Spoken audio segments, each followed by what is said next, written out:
Bonjour à tous, et bien ça y est, je vous retrouve pour un nouveau tuto, le tout premier de 2023 il me semble. Donc bien ma foi, on va s'y mettre sans plus attendre. Voilà la première maison qu'on va réaliser. Donc je vais faire une petite série de maisons un peu typées pôle Nord, de petits stands, mais que vous allez aussi très bien pouvoir utiliser, notamment les petits stands pour d'autres villages. Et bien sûr, les maisons type pôle Nord, vous pouvez très bien les décorer à votre goût pour une autre maison. Je veux dire, ça ira très très bien. Donc aujourd'hui, on va commencer par une maison simple. Donc ça va être celle-ci, ça sera la suite Candy Factory, avec accent. Voilà, donc ça sera, comme vous l'aurez compris, une usine de bonbons. Alors pour ce faire, vraiment mes schémas, je ne suis pas vraiment, je suis pas une artiste dans l'âme, je ne suis pas, voilà. Mais j'ai dessiné grosso modo la forme que je voulais avoir. Et vous voyez, pour une fois, j'ai même pris le soin d'indiquer au moins quelques codes sur le schéma, histoire d'avoir quelques marques. Surtout pour vous, je sais, vous aimez bien les codes. Et moi, je travaille toujours, toujours encore à l'arrache, il n'y a rien à faire. Le tracé. Donc on s'équipe de polystyrène, de décoration. Vous avez l'habitude si vous êtes abonné à la chaîne. Si vous ne l'êtes pas, eh bien, mais pourquoi déjà d'une surtout consultez les autres tutoriels, vous verrez, il y a plein de choses vraiment sympathiques, je pense, pour vous donner des idées, notamment pour vos villages. Bien, alors j'ai un peu repris les cotes, ça me plaisait pas trop, elle avait l'air aplatie. Donc le point le plus haut, je l'ai fait à 17 cm. Je trouve que ça colle mieux par rapport à la forme que j'imaginais pour cette maison. Ensuite, vous vous munissez d'un cutter pour la première face, parce qu'il va falloir la découper pour répercuter la forme exacte pour la seconde, c'est logique. On va commencer par faire le tracé de la porte. Donc la porte, visiblement, je l'ai placée par là.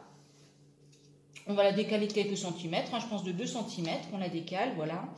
Et on va la faire sur 3 cm à la base. Et vous le voyez, la porte, elle aussi, elle est biscornue, donc on continue dans ça. J'ai donné une petite hauteur quand même de 6 cm, là, dans la plus grande hauteur. Voilà, pour qu'elle soit pas trop mal non plus. Et donc, on va la tracer. Alors là, vous voyez, je la trace au crayon à papier pour faire les impressions bois, pas qu'on voit après trop les marques non plus du stylo. Voilà, la petite porte.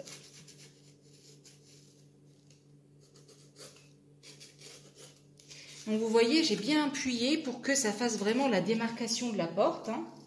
Voilà. Et en même temps, ça ne laissera pas trop de traces à couvrir. Là, on a notre porte. Maintenant, notre fenêtre, vous voyez, elle vient par ici.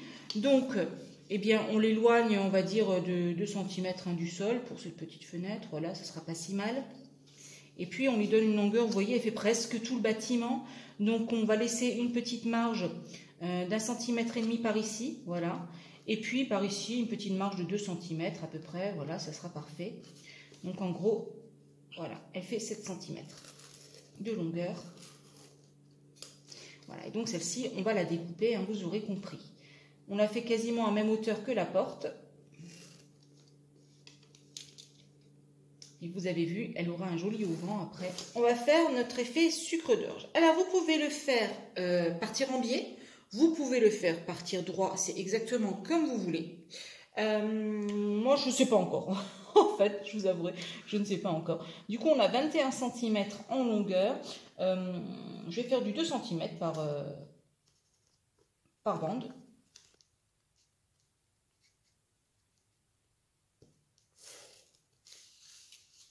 Pour le bas de la maison, j'ai choisi de faire un effet lattage bois en sens inverse. Avec, on va dire, des latages d'1 cm. Je pense que ça peut être pas trop mal. L'effet bois, entre autres, on va le faire, bien entendu, avec un petit cutter ou une petite lame de précision, peu importe. Vous voyez, vous allez venir râper ici, tout le long du bois. Pour les côtés, on s'équipe de polystyrène 3 mm. Alors, pourquoi le 3 mm? Parce que vraiment, il va vraiment être beaucoup plus souple. Et vous vous en doutez, on a besoin de souplesse ici, voilà, pour pouvoir venir coller contre notre montant. Alors, pour ce faire, on va couper couper avec ma petite règle, voilà. Je voulais lui faire une petite largeur de 6 cm à peu près à cette maison. Je pense que ça sera plus que largement suffisant. Donc on va faire un joli rectangle de 6 cm dans notre polystyrène. Donc déjà on va refaire un tracé droit par ici. Hein. On va partir droit quand même. Voilà. Et donc on veut du 6 cm. 6. Voilà.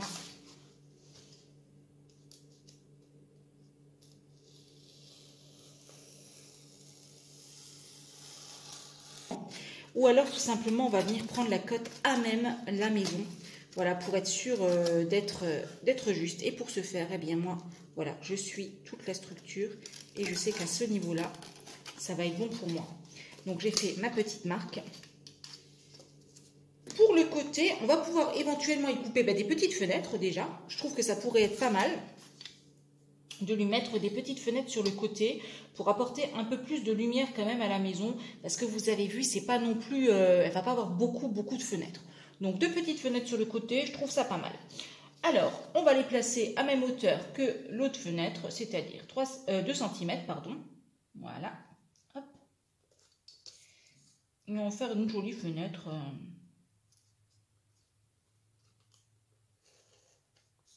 Voilà. Hop. Ici, on va même faire une jolie fenêtre en arrondi. Oh, bon, on va pas se priver, hein, voilà.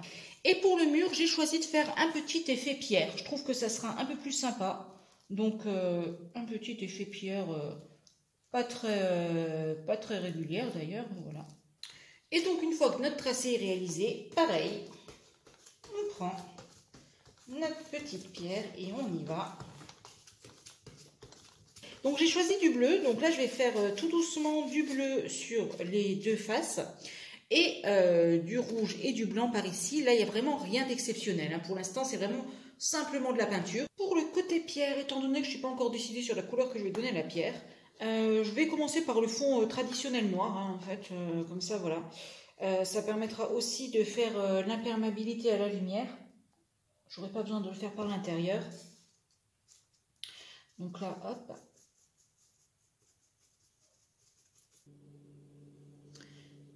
Bien, vous le voyez, il est branché, il est chaud, il est prêt à être testé pour son tout premier crash test. Alors là, ce que j'ai fait, c'est que vous voyez, j'ai découpé un petit cœur un peu asymétrique, ce sera pour l'enseigne.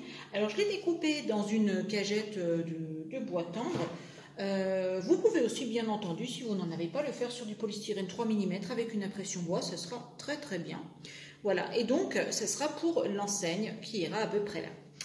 Et j'ai décidé de faire ça avec du papier doré, vous l'aurez bien compris. Et je pense que il est temps de tester hein, finalement, hein, voilà. Donc je suppose qu'on le met dans le sens là, même si j'ai un doute, hein, parce que je me dis que si on mettait le doré de l'autre côté, je sais pas, on va essayer. En fait, c'est le plus simple à faire, c'est d'essayer. Waouh, j'adore!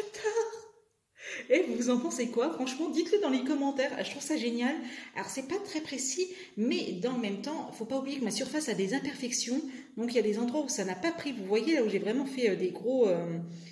parce que j'ai accentué, en fait, l'effet bois. Et du coup, ça n'a pas forcément bien pris.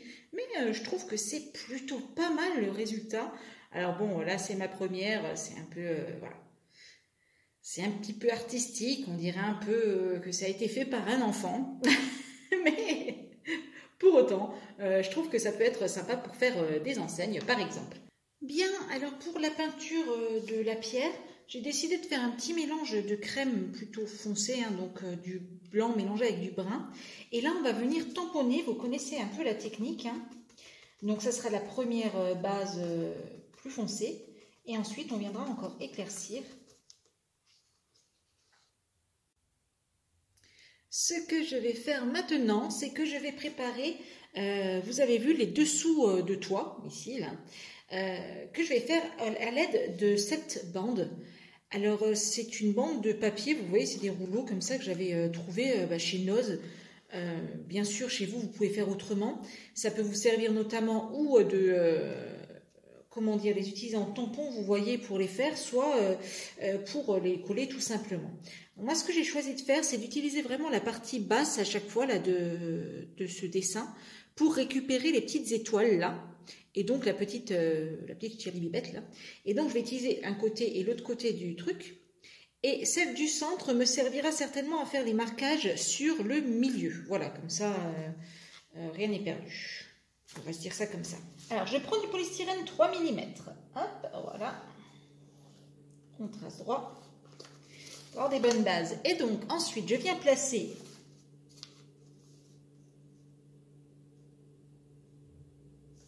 voilà mon petit bout de papier. Et donc, je dessine autour. Voilà, donc là, je vais bien couper dans l'intérieur du stylo. À présent, on va peindre toutes les tranches en brun.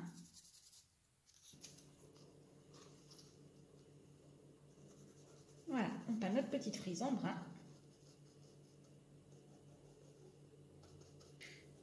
Une fois que notre brun est sec, on passe au coup de blanc. Donc, sur une des deux faces, hein, peu importe. Alors bien sûr, la peinture toujours en 2 couches, hein. Ça c'est très important. Voilà, donc là ce que j'ai fait, c'est que j'ai coupé des petits bouts de bois que je viens mettre ici en montant de fenêtre. Là ce que je vais faire, c'est que je vais commencer à coller toutes nos choses. C'est pour me donner un aperçu global de la maison.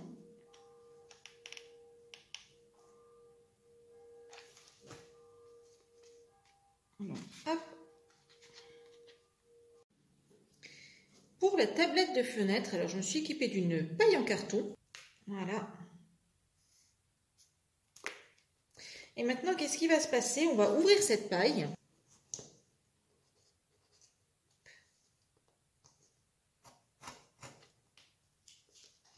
Voilà.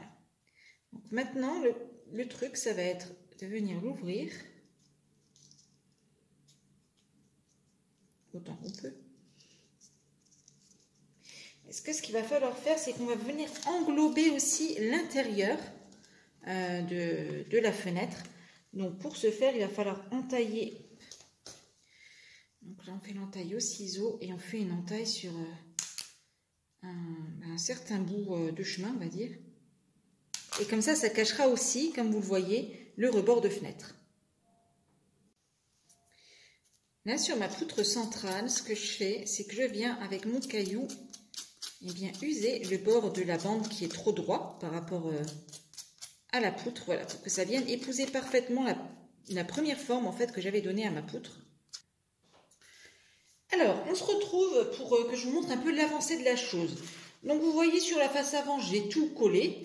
J'ai mis des petits stickers en 3D, hein, c'est du relief 3D. Et puis des petits stickers ici sur la vitre. Alors les vitres, je les ai faites, eh bien, comme à mon habitude, avec un plastique, un emballage de récupération rigide. Et ça marche très bien, comme vous le voyez. Donc bien sûr, le petit rebord de fenêtre avec la paille. Et donc j'ai fait exactement la même chose sur les deux petits murs de côté. Le petit rebord de fenêtre en paille, la vitre en plastique. Et puis je peins un petit motif dessus avec de la peinture, peu importe, vous faites comme vous voulez pour ça. Le fond arrière, je l'ai peint en blanc pour que ça renvoie bien la lumière. Et puis bien sûr, eh bien, j'ai fait aussi le décor comme à l'avant. Là, ce qu'on va faire, comme vous voyez à l'intérieur, ici, les murs, tous les murs sont peints en noir. C'est pour qu'en fait la lumière ne passe pas à travers hein, le polystyrène, parce que sinon on voit la lumière qui passe. Moi, j'aime pas trop cet effet-là. Si maintenant vous aimez bien au contraire, ne peignez pas en noir, hein, vous laissez tel quel. Et puis comme ça, vous aurez la lumière qui filtrera à travers les murs. Donc là, ce qui va se passer, c'est qu'on va essayer de mettre de la lumière un peu à tout ça. Et pour ce faire, on se munit bien d'une petite guirlande. Hein, vous savez, les petites guirlandes, la 20 LED. On va se munir de quelque chose qui puisse faire un trou. Et je vais la faire passer, on va la commencer ici, on va dire. Ici. On va en faire un deuxième ici. Voilà. Et donc, on va venir passer la guirlande par là. Et par là. Voilà, là, ma guirlande, elle est passée. Je l'ai repassée de nouveau à l'arrière pour illuminer après l'intérieur de la maison. Et voilà, ce qui va se passer, c'est on va avoir besoin d'ampoules, et c'est ça qui va faire le rôle d'ampoule. Vous savez, ce sont les petits tampons là d'amortissement qu'on trouve pour les portes de placard, des choses comme ça. Donc il faut savoir que c'est autocollant, mais ça n'autocollera pas assez, hein, disons-le clairement. Donc il va falloir mettre un petit point de colle chaude dessus, hein, donc pour le faire tenir correctement. Donc là, il y aura juste à venir coller votre guirlande contre le bois. Et ensuite, à venir coller votre petite ampoule. Vous voyez, ça fait comme une vraie petite ampoule. Ce que je vais faire maintenant, c'est commencer le montage de la maison. Hop. Donc, tout à la colle chaude, bien entendu. Et on va venir appuyer au maximum. Voilà. Vous appuyez bien jusqu'à ce que la colle ait bien pris. Ça, c'est super important. Et maintenant, on s'attaque au toit. Pour le toit, eh bien, c'est bien simple. On prend un bout de carton de récup, peu importe, bande de gourmands, et on va couper donc à hauteur et à longueur surtout de notre toit. Donc, notre toit, ici, il faut que ça couvre bien tout. Vous voyez tout. Notre bois aussi, là, qu'on a collé. Donc, moi, je suis à 7 cm, à 6 cm et demi, pardon, oui, tout à fait. Parce que je mesure à partir d'1 cm, parce que vous voyez, j'ai la règle là qui est effacée, là, sur le premier centimètre. Donc, voilà. Donc, 6 cm et demi. Si on veut le faire dépasser un petit peu, on peut prendre du 7 cm, pourquoi pas. Ça peut être joli de le faire dépasser légèrement, je dis bien. Parce que c'est pas une maison qui est prévue pour avoir un toit avec un gros débord. Donc, on va tracer, on se sert du premier tracé droit. On va donc coller notre toit, et bien toujours à la colle chaude, hein.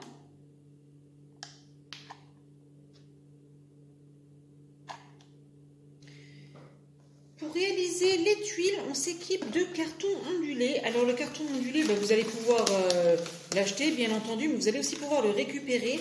Là, par exemple, c'est un carton, j'ai un immense morceau que j'avais récupéré dans un colis, hein, mais il est vraiment énorme le morceau. Et du coup, il servait d'emballage. Et bien moi, je le récupère pour faire mes petits toits, parce que je sais que ça peut me servir. Donc là, on va tracer nos 7 cm, hein, bien entendu. Et là, on vient un peu écraser notre carton ondulé. Pas que ça soit trop, hein, faire 1 cm.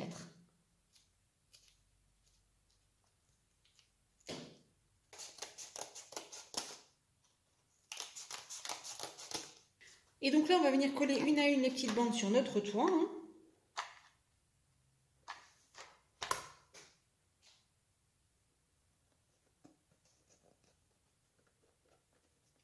Donc vous avez vu, je les ai prises un peu plus larges. Et je vais les retailler après, comme ça au moins on est sûr que ça couvre bien le toit, hein. Et donc la suivante, vous l'aurez compris, on va venir la coller, et bien par au-dessus, on fait des rangées de tuiles, hein, tout simplement.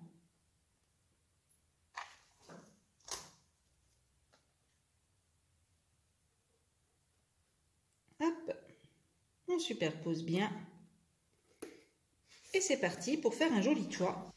Bien, là ce que j'ai fait, c'est donc que j'ai pris un bouchon je crois que c'était de crément, que je sous-couche en blanc. Donc je vais le sous-coucher certainement 2 fois, et ça va servir à faire la cheminée. Alors pour terminer le toit, je me munis d'une paille en carton. Ça va être pour faire le fait de toit. Alors il ne sera pas complètement terminé d'ailleurs, parce qu'après on va venir y mettre de la déco. Mais voilà, on prend la bonne dimension, on coupe notre paille. On va venir l'aplatir, on la coupe en 2, voilà. Et donc ça va nous servir à faire nos petites tuiles. On va le couper assez régulièrement, on va dire en morceaux de 1 cm. Hein. on va passer à l'effet neige. Donc j'ai mélangé un peu de bicarbonate, hein, vous voyez, avec de la colle à bois dans un pot. Alors c'est 50-50 à peu près le mélange, hein, pour que vous sachiez. Et là on va touiller. Vous allez voir, ça va faire tout de suite un petit effet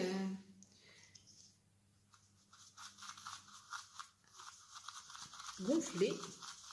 Voilà, vous voyez, ça se colle autour de mon bâtonnet. C'est de rajouter peut-être une petite noix de peinture acrylique blanche. Pourquoi? Parce que ce mélange-là aura tendance à jaunir dans le temps. Voilà, je vous montre un peu l'effet neige. C'est très joli, hein, c'est plutôt réaliste avec cette technique. Donc là, je vais bien laisser sécher. On tente de faire une girouette. Pour la girouette, j'ai pris une allumette que j'ai coupée dans le sens de la longueur en deux. Et la partie que j'ai obtenue, je l'ai encore coupée en deux. Donc là, on va faire la première chose, c'est la croix.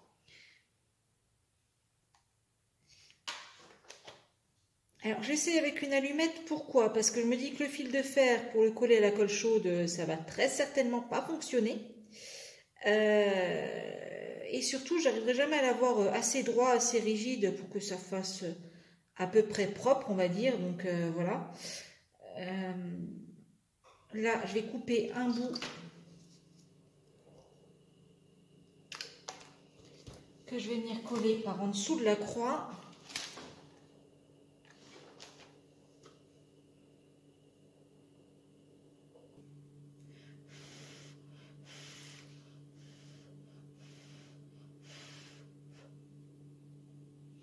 Ok, donc là, on a la base de notre girouette, hein.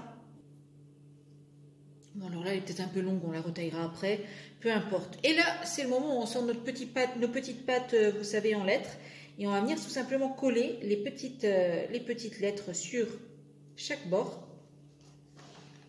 Donc, bien sûr, il y a l'Est.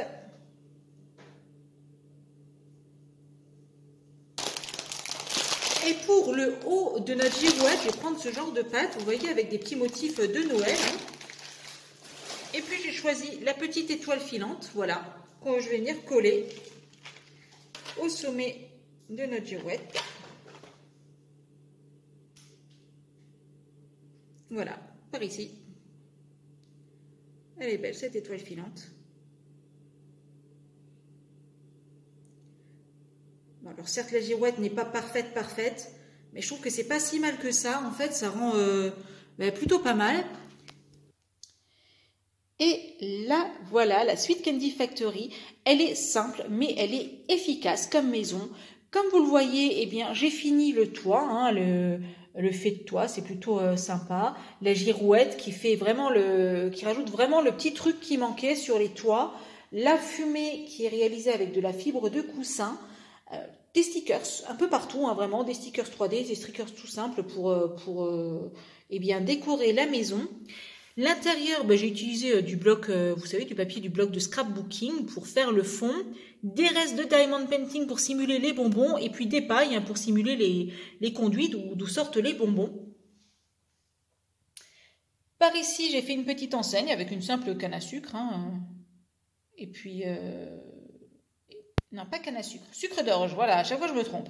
Sucre d'orge, et puis candies marquées avec des petites pattes aussi.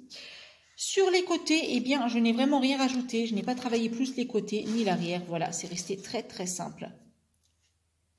Mais comme vous le voyez, eh bien, je la trouve vraiment réussie, cette petite usine. Vraiment une maison très simple à confectionner et bien sûr que vous pouvez décliner pour d'autres villages en utilisant bien entendu d'autres couleurs, etc., etc. Vous y rajoutez des petites fenêtres si vous voulez en haut, si vous voulez pas une grande enseigne. Vous pouvez vraiment la faire à votre goût. Et bien sûr, n'hésitez pas à m'envoyer des photos de vos créations. Je pourrai les partager sur l'onglet communauté de la chaîne. Je vous remercie d'avoir suivi ce tuto. N'hésitez pas à me dire ce que vous en pensez de la petite girouette, de la cheminée avec le bouchon, si c'est une bonne idée ou pas. Voilà, n'hésitez pas à me mettre des petits commentaires. Ça me fait toujours plaisir de vous lire, même si parfois, effectivement, je mets un peu de temps à répondre, je le conçois. Mais j'aurai plaisir à les lire et à vous retrouver bien entendu très bientôt dans un prochain tuto. Si cette vidéo vous a plu, abonnez-vous. C'est juste là en dessous, un petit clic, on active la petite cloche et on reçoit toutes les notifications sur son mail pour qu'on se retrouve très très vite sur une prochaine vidéo.